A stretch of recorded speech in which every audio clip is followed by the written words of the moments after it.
Today I'll be teaching you guys how you guys can attack someone on Monopoly Go. And it's pretty simple, but the thing is you need to land on an attack tile. So as you guys can see, one of my friend is over here. If I want to attack her, what I need to do is land on this tile. And you might be thinking, so how can I land on this tile? Now it is pretty much luck. You can click on go at the bottom and the dice will be rolled. And your player will just move from one place to another, just like this.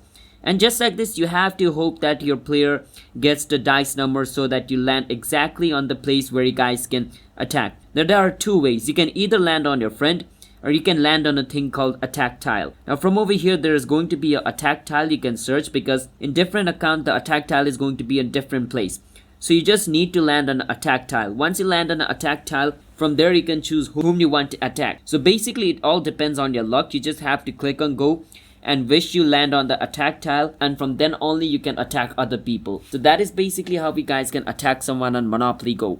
I hope you understand. Hit the subscribe to our channel one step for future videos like this of Monopoly Go. I'll see you guys next time.